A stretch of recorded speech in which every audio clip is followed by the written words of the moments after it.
Hi friends, it's me Priya Hari Prasad. Welcome to the world of economics and welcome to my channel. Hope that you all are doing good. ഇന്നത്തെ സെഷനിൽ നമ്മളിവിടെ discuss ചെയ്യാൻ പോകുന്നത് 5 core principles of എക്കണോമിക്സും അതേപോലെ തന്നെ 10 principles of economics by Nicholas Gregory Mankiw of Harvard university.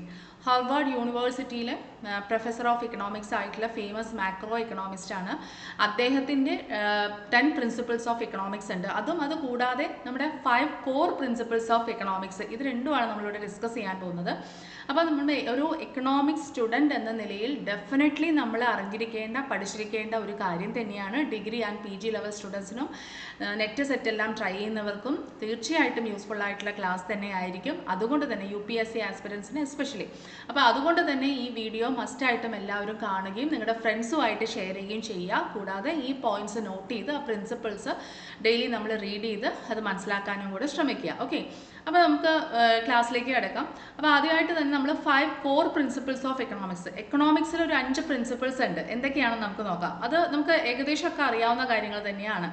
അപ്പോൾ scarcity and choice ആണ് first principle എന്ന് പറയുന്നത്. നമുക്കറിയാം നമ്മുടെ റിസോഴ്സസ് ലിമിറ്റഡ് ആണ്, നമ്മുടെ വാണ്ട്സ് അൺലിമിറ്റഡ് ആണ്. അപ്പോഴാണ് നമുക്ക് അവിടെ ഒരു സ്കേഴ്സിറ്റിയുടെ പ്രോബ്ലം വരികയും ചോയ്സ് സെലക്ഷൻ എന്ന് പറയുന്നത് വളരെ ഇമ്പോർട്ടൻ്റ് ആയിട്ട് വരികയും ചെയ്യുന്നത്. അപ്പോൾ സ്കേഴ്സിറ്റി എന്ന് പറയുന്നത് ഫസ്റ്റ് പ്രിൻസിപ്പിളായിട്ട് നമുക്ക് പറയാം.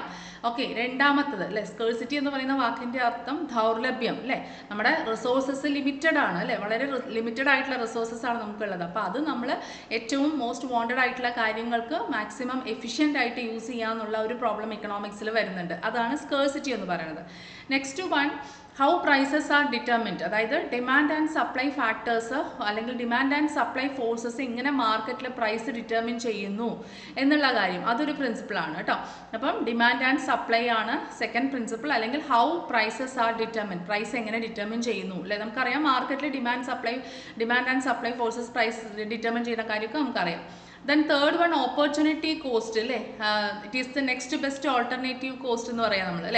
What you give up to get something else. അതായത് നമുക്ക് 2 ഓപ്ഷൻ ഉണ്ടാവും. അതിൽ ഒരെണ്ണം നമ്മൾ ചൂസ് ചെയ്യും, ഒരെണ്ണം നമുക്ക് വേണ്ടെന്ന് വെക്കേണ്ടി വരും. അപ്പോൾ നമുക്ക് ആ വേണ്ടെന്ന് വെക്കുന്നതിൽ നിന്നും കിട്ടിയേക്കാവുന്ന, അതായത് ഇൻ കേസ് അത് നമ്മൾ സെലക്ട് ചെയ്തിരുന്നെങ്കിൽ നമുക്ക് കിട്ടിയേക്കാവുന്ന ഒരു ബെനിഫിറ്റ് ഉണ്ട്, അത് നമ്മൾ നഷ്ടമാക്കുകയാണ് ആ ഒരു ചോയ്സ് വേണ്ടെന്ന് വെക്കുന്നതിലൂടെ. അതാണ് ഓപ്പർച്യൂണിറ്റി കോസ്റ്റ് എന്ന് പറയുന്നത്. അപ്പോൾ what you give up to get something else, that is opportunity cost, അല്ലെങ്കിൽ it is the next best alternative cost എന്ന് പറയുന്നത്. അപ്പോൾ അതാണ് നമ്മുടെ തേർഡ് പ്രിൻസിപ്പിൾ എന്ന് പറയുന്നത്. Fourth one, incentives. ഇൻസെൻറ്റീവ്സ് എന്ന് പറഞ്ഞാൽ നമുക്ക് അറിയാമല്ലേ, നമ്മൾ എന്തെങ്കിലും ഒരു കാര്യം ചെയ്യുമ്പോൾ നമുക്ക് അതിനൊരു ചെറിയൊരു പ്രോത്സാഹനമായിട്ട് എന്തെങ്കിലും കിട്ടണ സമയത്ത് ഒന്നും കൂടെ മോട്ടിവേറ്റ് ചെയ്ത് നമ്മൾ കൂടുതൽ ആക്റ്റീവായിട്ട് എഫിഷ്യൻ്റ് ആയിട്ട് ചെയ്യും അല്ലേ. അത് തന്നെയാണ്. അപ്പം വാട്ട് മോട്ടിവേറ്റ്സ് പീപ്പിൾ. അപ്പോൾ ജനങ്ങൾക്ക് ചില കാര്യങ്ങളുണ്ട്, അവർ അത് കിട്ടുന്ന സമയത്ത് നമുക്കൊരു മോട്ടിവേഷൻ ഉണ്ടാവും. അതാണ് ഇൻസെൻറ്റീവ് എന്ന് പറയുന്നത്. അപ്പോൾ എക്കണോമിക്സിൽ മിക്ക കാര്യങ്ങളും നമ്മളിപ്പോൾ ജോലി ചെയ്യുമ്പോഴും എല്ലാം ഈ ഒരു ചെറിയ എന്തെങ്കിലും ഒരു എൻകറേജ്മെൻറ്റ് നമുക്ക് കിട്ടുന്ന സമയത്ത് നമുക്ക് ആ ഒരു മോട്ടിവേഷൻ അങ്ങനെ നമ്മൾ എഫിഷ്യൻ്റ് ആവുന്നു. അങ്ങനെയുള്ള കാര്യങ്ങളാണ് ഈ ഇൻസെൻറ്റീവ്സുമായി റിലേറ്റ് ചെയ്തിട്ടുള്ളത്.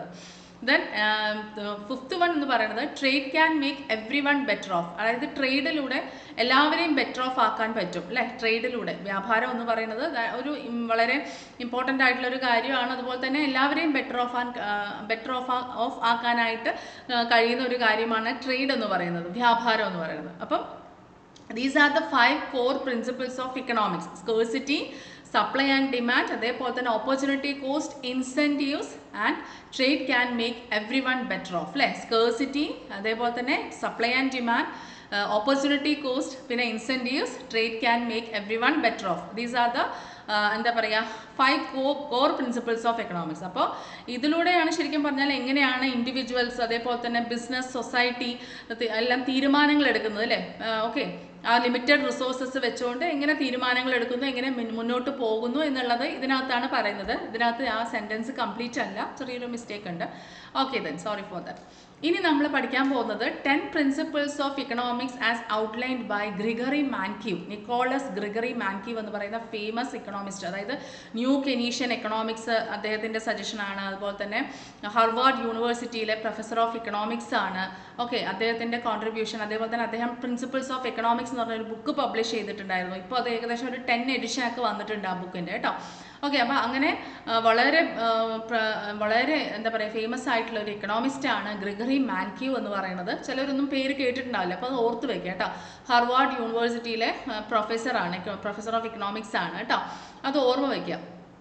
അപ്പം അദ്ദേഹത്തിൻ്റെ അഭിപ്രായത്തിൽ എന്താണ് ഏതൊക്കെയാണ് 10 പ്രിൻസിപ്പിൾസ് ഓഫ് ഇക്കണോമിക്സ് എന്ന് നമുക്ക് നോക്കാം. ഓക്കെ, അപ്പോൾ ഏതൊക്കെയാണ്? പീപ്പിൾ ഫേസ് ട്രേഡ് ഓഫ്, അതായത് നമുക്കറിയാം making one choice means giving up another എന്ന് വെച്ചാൽ ട്രേഡ് ഓഫിലെത്തും. നമ്മൾ ചോയ്സ്, അതായത് സെലക്ട് ചെയ്യും, ഒരെണ്ണം നമ്മൾ തിരഞ്ഞെടുക്കുകയാണ്, ഒരെണ്ണം വേണ്ടെന്ന് വെക്കുകയാണ്, ആ ഒരു രീതിയിൽ. ഓക്കെ, അപ്പം നമ്മൾ വളരെ ഡിസിഷൻ മേക്ക് ചെയ്യുന്നത് വളരെ എന്താ പറയുക, നമ്മൾ റേഷണലായിട്ട് അല്ലേ, അതാണ് ഉദ്ദേശിക്കുന്നത്. അപ്പം making one choice means giving up another, ഏതെങ്കിലും ഒന്ന് എടുക്കുക എന്ന് പറഞ്ഞാൽ ഏതെങ്കിലും ഒന്ന് നമ്മൾ ഒരെണ്ണം വേണ്ടെന്ന് വെച്ചിട്ടായിരിക്കും ചെയ്യുന്നത്.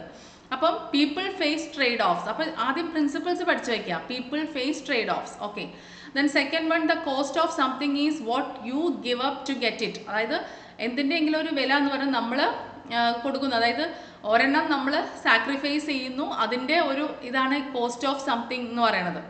അത് ശരിക്കും എന്താണ്? The cost of a choice is the value of the next best alternative forgone. അതായത് നമ്മൾ ശരിക്കും പറഞ്ഞാൽ ഒരു ചോയ്സിൻ്റെ കോസ്റ്റ് എന്ന് പറയുന്നത് നമ്മൾ വേറെ ഒരെണ്ണം ഏതോ ഒരു ചാൻസ് നമ്മൾ ഒഴിവാക്കിയതിൽ നിന്നും കിട്ടിയേക്കാവുന്ന ബെനിഫിറ്റാണ്. അതാണ് ഇവിടെ ഓപ്പർച്യൂണിറ്റി കോസ്റ്റ് എന്ന് പറയുന്നത്. അപ്പോൾ സെക്കൻഡ് പ്രിൻസിപ്പിൾ അതാണ്, opportunity cost. The cost of something is what you give up to get it. That means the cost of a choice is the value of the next best alternative forgone. ഞാൻ നേരത്തെ പറഞ്ഞിട്ടുണ്ടായിരുന്നു, 2 option നമുക്ക് ഉണ്ടെങ്കിൽ ഒരെണ്ണം തിരഞ്ഞെടുക്കുന്നു, ആ തിരഞ്ഞെടുക്കാതെ നമ്മൾ ഒരെണ്ണം മിസ്സാക്കി കളയുന്നു അല്ലേ. അപ്പം അത് കളയുന്നത്, അതിൽ നിന്നും കിട്ടിയേക്കാവുന്ന ഒരു ബെനിഫിറ്റ് നമ്മൾ നഷ്ടമാക്കുമ്പോഴാണ് നമ്മൾ സെലക്ട് ചെയ്യുന്ന ഒരു കാര്യത്തിൽ നിന്നും നമുക്ക് നേട്ടം ഉണ്ടാവുന്നത് അല്ലേ. ഒരെണ്ണം നഷ്ടമാക്കി നമുക്ക് മറ്റൊന്ന് കിട്ടി എന്നാ പറഞ്ഞു. Okay, opportunity cost second principle. അപ്പം പീപ്പിൾ ഫേസ് ട്രേഡ് ഓഫ്സ്, അതേപോലെ തന്നെ the cost of something is what you give up to get it, second principle. Third one, rational people think at the മാർജിനിൽ തിങ്ക് ചെയ്യുക. അതായത് ഓരോ additional unit നമ്മളിപ്പോൾ purchase ചെയ്യുകയാണോ എന്തെങ്കിലും ചെയ്യുന്നുണ്ടെങ്കിൽ അഡീഷണൽ ബെനിഫിറ്റ് ഉണ്ടോ എന്ന് നമ്മൾ നോക്കും. കറക്റ്റ് അല്ലേ? അല്ലെങ്കിൽ അഡീഷണൽ ആയിട്ട് വർക്ക് ചെയ്യുന്ന സമയത്ത് നമുക്ക് അഡീഷണൽ ആയിട്ട് ബെനിഫിറ്റ് ഉണ്ടോ എന്ന് നോക്കും. അപ്പോൾ അതാണ് പറയുന്നത് rational people think at the margin. ആ മാർജിനിൽ ചിന്തിക്കും എന്ന് വെച്ചാൽ മാർജിൻ പറഞ്ഞാൽ ഇക്കണോമിക്സിൽ എന്താണ് മാർജിൻ എന്നൊക്കെ പറഞ്ഞാൽ എന്താണ്? അഡീഷണൽ ബെനിഫിറ്റ് ആണ് അല്ലേ. എന്ന് വെച്ചാൽ നമ്മൾ അഡീഷണൽ ആയിട്ട് ഓരോ കാര്യങ്ങൾ ചെയ്യുമ്പോൾ അതിൽ നിന്നും എത്ര അഡീഷണൽ ആയിട്ട് ബെനിഫിറ്റ് നമുക്ക് കിട്ടുന്നു എന്നുള്ളത് ജനങ്ങൾ ചിന്തിക്കുന്നു. വെച്ചാൽ ജനങ്ങൾ എങ്ങനെയാണ്? റാഷണൽ ബീയിങ്സ് ആണെന്നാണ് പറയുന്നത്. ഹ്യൂമൻ ബീയിങ്സ് എന്ന് പറയുന്നത് rational, assume to be rational അല്ലേ, യുക്തിപരമായിട്ടാണ് ചിന്തിക്കുക അല്ലേ. അപ്പം അവർ എല്ലാം മാർജിനൽ ബെനിഫിറ്റ് എത്രത്തോളം കിട്ടുന്നു അതിനനുസരിച്ചിട്ടാണ് ഡിസിഷൻ എടുക്കുക, തീരുമാനങ്ങൾ എടുക്കുക എന്നാണ് അതിൻ്റെ അർത്ഥം അല്ലേ. അപ്പോൾ rational people think at the margin. അതേപോലെ തന്നെ fourth principle, people respond to incentives. നമ്മൾ നേരത്തെ പറഞ്ഞ നമ്മൾ 5 കോർ പ്രിൻസിപ്പിളിൽ പറഞ്ഞത് തന്നെയാണ് പീപ്പിൾ റെസ്പോണ്ട് ടു ഇൻസെൻറ്റീവ്സ്. അതായത് changes in cost or benefits that motivate a person to act അല്ലേ. നമുക്കൊരു എൻകറേജ്മെൻറ്റ്, എന്തെങ്കിലും ബെനിഫിറ്റിൽ എന്തെങ്കിലും ഒരു ചേഞ്ച്, കോസ്റ്റ് ആയാലും ബെനിഫിറ്റ് ആയാലും അതിൽ ചേഞ്ച് ഉണ്ടാകുമ്പം ഒരു മോട്ടിവേഷൻ ഉണ്ടാവും നമുക്ക്. കറക്റ്റ് അല്ലേ? അപ്പോൾ കോസ്റ്റ് ആണെങ്കിൽ കുറഞ്ഞിരിക്കണം, ബെനിഫിറ്റ് ആണെങ്കിൽ നമുക്ക് കൂടിയിരിക്കണം. അപ്പോൾ എന്തെങ്കിലും ഒരു മാറ്റം ഉണ്ടാവണം. അപ്പം changes in cost or benefits that motivate a person to act, അത് നമുക്ക് വീണ്ടും ആക്ട് ചെയ്യാനുള്ള ഒരു മോട്ടിവേഷനാണ്. അപ്പോൾ പീപ്പിൾ റെസ്പോണ്ട് ടു ഇൻസെൻറ്റീവ്സ് ആണ് next one. Then next one, trade can make everyone better off. Trade can make everyone better off. അപ്പം specialisation and trade, നമ്മൾ ഏതെങ്കിലും ഒരു പ്രോഡക്റ്റിൽ സ്പെഷ്യലൈസ് ചെയ്ത് ട്രേഡിൽ ഏർപ്പെടുക എന്നുണ്ടെങ്കിൽ ഒരുപാട് variety of goods and services നമുക്ക് കൺസ്യൂമേഴ്സിന് കിട്ടുകയും അതുമൂലം ഇത് പ്രൊഡ്യൂസേഴ്സിന് ഇൻകം ജനറേറ്റ് ചെയ്യാനും എല്ലാം കഴിയുന്നുണ്ട്. അപ്പോൾ എവ്രി വൺ ബെറ്റർ ഓഫ്, എല്ലാവരും ബെറ്റർ ഓഫ് ആകാൻ സാധ്യതയുള്ളത് ഏതാണ്? ട്രേഡാണ് അല്ലേ. അപ്പോൾ സ്പെഷ്യലൈസേഷനും ട്രേഡും ഡെഫിനറ്റ്ലി സൊസൈറ്റിയിൽ ഒരുപാട് സാധനങ്ങളും ലഭ്യമാകും അല്ലേ. അപ്പോൾ പ്രൊഡ്യൂസേഴ്സിനെ സംബന്ധിച്ചിടത്തോളം അവർക്ക് വരുമാനം ഉണ്ടാവും, നമുക്ക് ഒരുപാട് selection of goods and services, variety of goods and services enjoy ചെയ്യാൻ കഴിയും. അങ്ങനെ പറയുന്നത് എന്താ? Trade can make everyone better of. The next one, markets are usually a good way to organize economic activities. Economic ആക്ടിവിറ്റീസിനെ organise ചെയ്യാനായിട്ട് ഏറ്റവും നല്ലൊരു വഴി എന്ന് പറയുന്നത്, ഉപാധി എന്ന് പറയുന്നത് മാർക്കറ്റ്സ് ആണ്. Markets are usually a good way to organise economic activity. Economic ആക്ടിവിറ്റീസിനെ ഓർഗനൈസ് ചെയ്യാനായിട്ട് ഏറ്റവും നല്ല ഒരു ഉപാധി എന്ന് പറയുന്നത് മാർക്കറ്റാണ്. മാർക്കറ്റ് എന്നവിടെ ഉദ്ദേശിക്കുന്ന ഒരു ഇൻവിസിബിൾ ഹാൻഡ് ആണ് അല്ലേ. അല്ലാതെ ഒരു നമുക്ക് കാണാൻ കഴിയില്ല, പക്ഷേ അവിടെ സെൽഫ് ഇൻട്രസ്റ്റഡ് ആയിട്ടുള്ള ഒരു ബിഹേവിയർ ഉണ്ട്, ഡിമാൻഡും സപ്ലൈയും ഈക്വലായി അങ്ങനെ മാർക്കറ്റ് സ്മൂത്തായിട്ട് പോകുന്നില്ലേ. അപ്പം the invisible hand of a market guides economic activity. ഈ ഒരു മാർക്കറ്റിൻ്റെ ഇൻവിസിബിൾ ഹാൻഡാണ് എക്കണോമിക് ആക്ടിവിറ്റീസിനെ ഗൈഡ് ചെയ്യുന്നത്, സ്മൂത്ത് ആയിട്ട് കൊണ്ടുപോകുന്നത്. അപ്പോൾ ആ പ്രിൻസിപ്പിൾ ഇത് പറയുന്നത് ഇതാണ്, markets are usually a good way to organise economic activity. Economic ആക്ടിവിറ്റിയെ വളരെ സ്മൂത്തായിട്ട് ഗൈഡ് ചെയ്ത് കൊണ്ടുപോകാൻ മാർക്കറ്റാണ് ഏറ്റവും നല്ലൊരു ഉപാധി എന്ന് പറയുന്നത്, invisible hand of a market. Okay, next one, governments can sometimes improve market outcomes. ചില സമയത്ത് ഗവൺമെൻറ്റിനും മാർക്കറ്റ് ഔട്ട്കംസിനെ ഇംപ്രൂവ് ചെയ്യാനായിട്ട് കഴിയും അല്ലേ.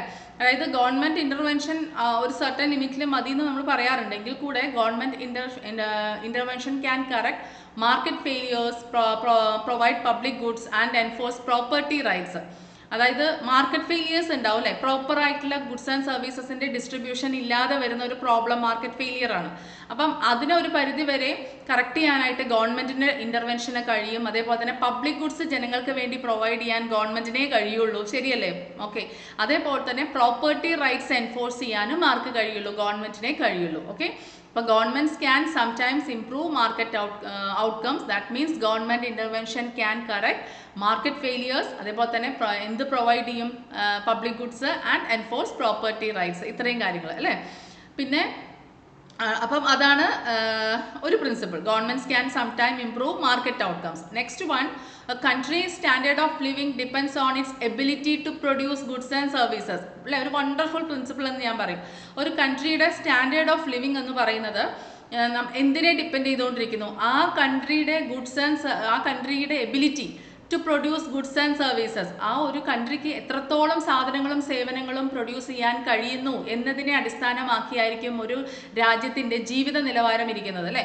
അതായത് ഓരോ രാജ്യത്തിലും അവരവരുടെ ആവശ്യമായിട്ടുള്ള സാധനങ്ങളും സേവനങ്ങളും പ്രൊഡ്യൂസ് ചെയ്താൽ നമ്മുടെ ലിവിങ് സ്റ്റാൻഡേർഡ് ഡെഫിനറ്റ്ലി മുകളിലേക്ക് വന്നോളും അല്ലേ. അപ്പം നമുക്ക് എത്രത്തോളം, നമ്മുടെ രാജ്യത്തിന് എത്രത്തോളം സാധനങ്ങളും സേവനങ്ങളും ഉൽപ്പാദിപ്പിക്കാൻ കഴിയുന്നു അതിനനുസരിച്ചിട്ടുള്ള ഒരു ജീവിത നിലവാരമായിരിക്കും. നമ്മൾ മറ്റുള്ളവരെ ആശ്രയിക്കാതെ സെൽഫ് സഫീഷ്യൻ്റ് ആയിട്ട് നമുക്ക് ആവശ്യമുള്ള അല്ലേ കാര്യങ്ങൾ നിറവേറ്റി നമ്മൾ നല്ല ഭംഗിയായിട്ട് സ്റ്റാൻഡേർഡ് ഓഫ് ലിവിങ് മെച്ചപ്പെട്ട രീതിയിൽ ജീവിച്ചു പോകാൻ നമുക്ക് കഴിയുന്നുള്ളതിൽ യാതൊരു സംശയവുമില്ല. So that means productivity is the key driver of a nation standard of living അല്ലേ. ഒരു നേഷൻ്റെ സ്റ്റാൻഡേർഡ് ഓഫ് ലിവിങ്ങിൻ്റെ കീ ഡ്രൈവർ എന്ന് പറയുന്നത് പ്രൊഡക്ടിവിറ്റിയാണ്, ഉൽപ്പാദനക്ഷമതയാണ്. എത്രത്തോളം ഉൽപ്പാദനക്ഷമതയാണ് ഉണ്ടോ അത്രത്തോളം നമുക്ക് സ്റ്റാൻഡേർഡ് ഓഫ് ലിവിങ് മെച്ചപ്പെട്ടതാവും എന്നാണ് പറയപ്പെടുന്നത്. കറക്റ്റ് തന്നെയാണ് അല്ലേ ഒരു പരിധി വരെ. Then അപ്പം country's standard of living depends on its ability to produce goods and services. അതേപോലെ തന്നെ prices rise when the government prints too much money. Government too much money print ചെയ്ത് സപ്ലൈ ചെയ്യുകയാണെങ്കിൽ പ്രൈസ് റൈസ് ചെയ്യും.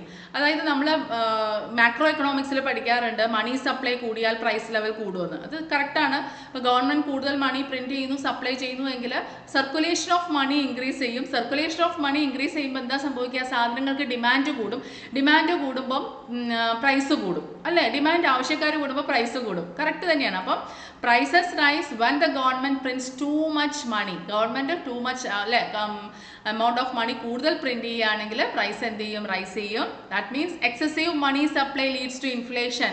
അത്രേ ഉള്ളൂ. Money supply അല്ലേ, an increase in money supply will leads to an increase in price level also അല്ലേ. Price money supply കൂടിയാൽ, പണത്തിൻ്റെ ലഭ്യത കൂടിക്കഴിഞ്ഞാൽ എന്ത് കൂടും?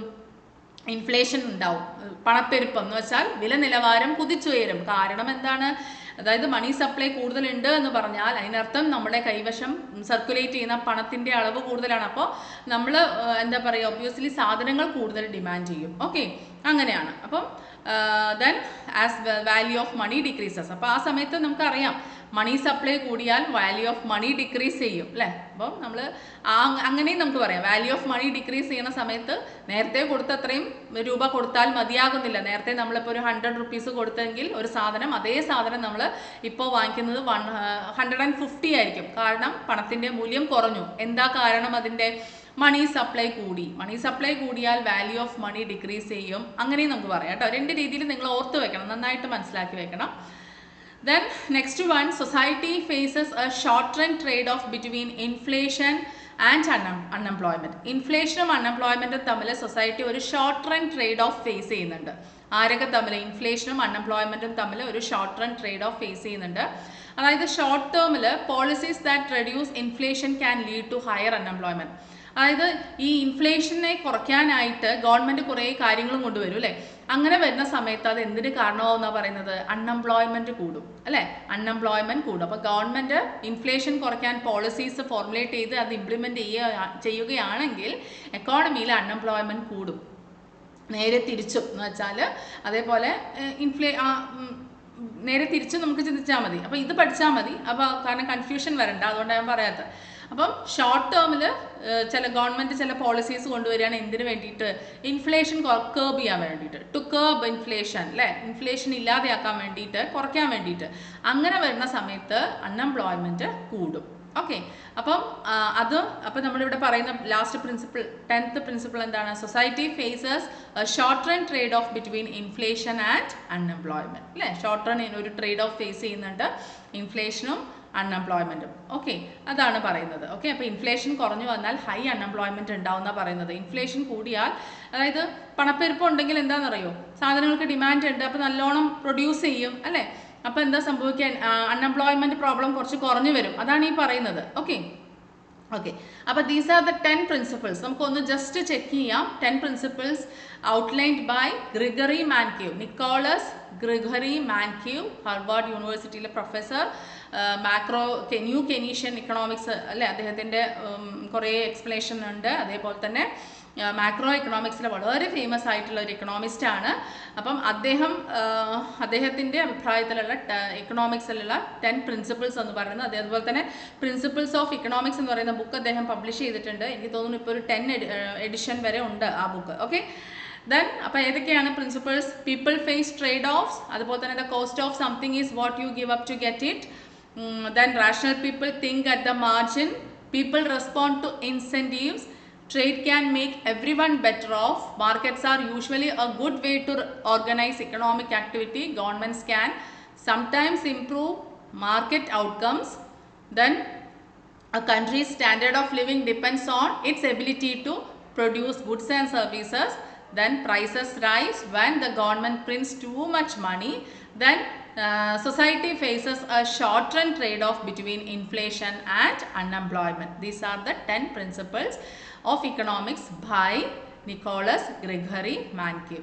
അപ്പം ഈ ക്ലാസ് വളരെ യൂസ്ഫുള്ളാണ്. എല്ലാവരും തന്നെ റിപ്പീറ്റ് ചെയ്ത് കേൾക്കുകയും പോയിന്റ്സ് നോട്ട് ചെയ്യുകയും മാക്സിമം നിങ്ങളുടെ ഫ്രണ്ട്സിന് എല്ലാം ഷെയർ ചെയ്യുകയും ചെയ്യണം.